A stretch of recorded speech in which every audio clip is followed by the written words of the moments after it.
जय मूल निवासी। आज एक वीडियो बनाने का मेन मकसद है कि वीडियो क्यों बना रहा हूँ।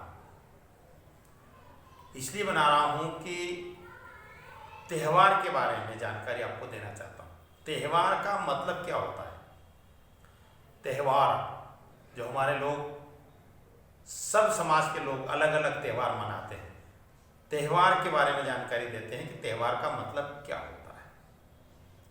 इसलिए आपको जानकार बनाना बहुत जरूरी है। हमारे देश में जो 1942 से पहले, आपको याद जानकारी में होगा कि 1926 एक्ट मजदूर कर्मचारियों के लिए कानून बना था। आज भी चल रहा है वो। उसके बाद का और 1942 के पहले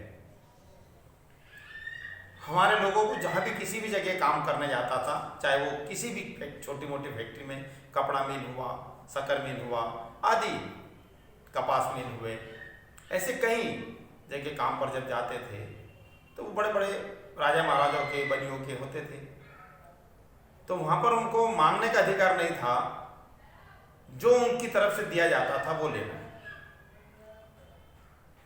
आपको कितनी तनख्वाह देना है, क्या मजदूरी देना है, वो तय नहीं था। जो उनने दे दिया उसको ले।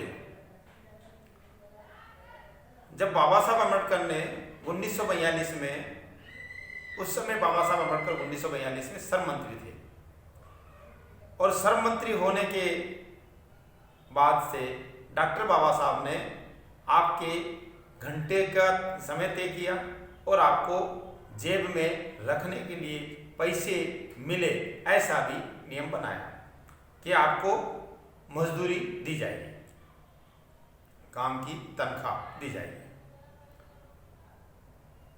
अब 1942 के बाद में क्या हुआ कि जब भी आपके जेब में पैसा आने की बात हुई तो जो मनुवादी लोग हैं उन लोगों ने कहा, अरे जिसको मांगने का अधिकार नहीं था, आज उसे हमको मजदूरी देना पड़ेगी। आज उसको दैनिक मजदूरी करने के बाद उसको रुपया देना पड़ेगा या पैसा देना पड़ेगा। तो उनने कहा कोई बात नहीं भाई, ये है ना, इनको मजदूरी देना पड़ेगी ना, तो कोई बात नहीं।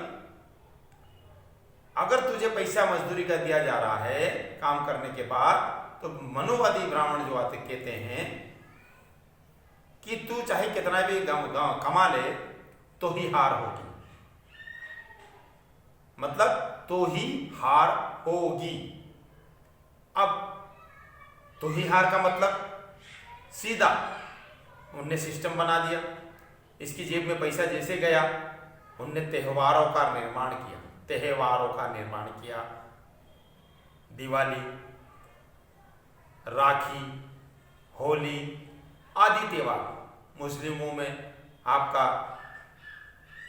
ये रोजा रखते हैं, उसके बाद में मुस्लिम अपना त्यौहार मनाते हैं।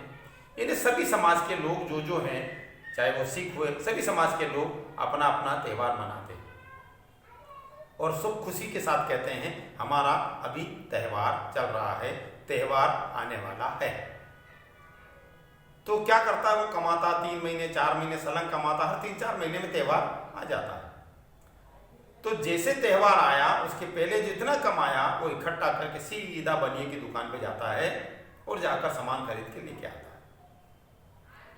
अब उदाहरण की बात आपको समझा दें कि पैसा पर तो ही हार कैसे होती है, क्योंकि सारा बनिया ने पैसा ले लिया। जैसे कि उदाहरण के लिए सीधा गया वो, दीपावली आ गई, दीपावली के दिन मार्केट गया सामान खरीदा, तेल खरीदा, फटाके खरीदे, कागज के फूल, असली फूल, सारे फूल खरीदे, कुछ भी सामान खरीदा और लेकर आए और घर पे आकर दिए जलाए।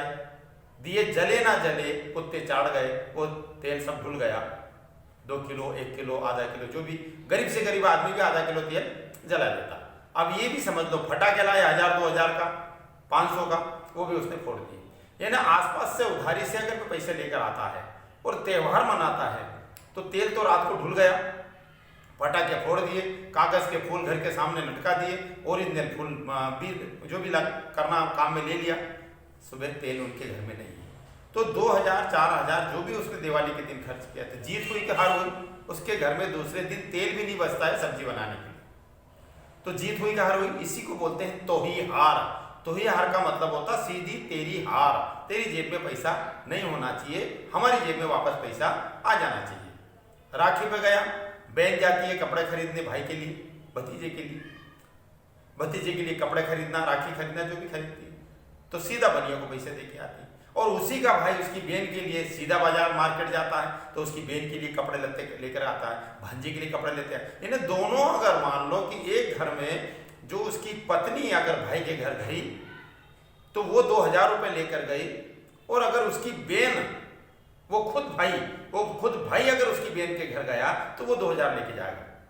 ये ना, अगर वो बहन आई है उसके घर तो 2000 रुपये खर्च होंगे, तो भाई बहन के 2000 रुपये सीधे बनिए की दुकान पे चले गए, मतलब उनका कुछ नहीं हुआ, सीधा बनिया ने उनसे ले लिया।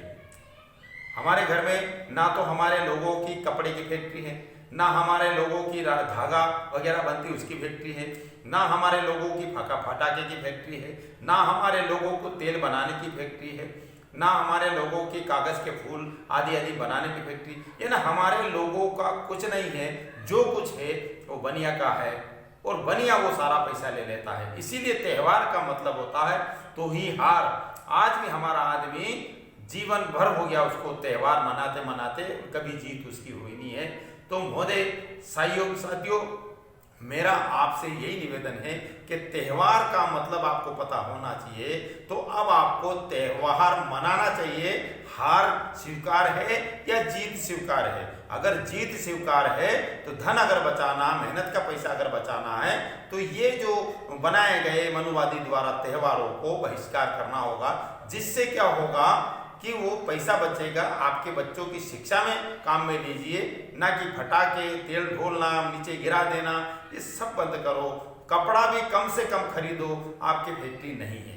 सुंदरता आपके शरीर के अंदर, आपके आत्मा के अंदर होना चाहिए, और आगे बढ़ो, बच्चों को शिक्षित करो। यही मेरा आपसे निवेदन है। अगर मेरा वीडियो आपको समझ में आया तो आप इसको शेयर भी करिए, लाइक भी करिए और आगे बढ़ाइए। जय भीम, जय मूल निवासी, नमो बुद्धाय।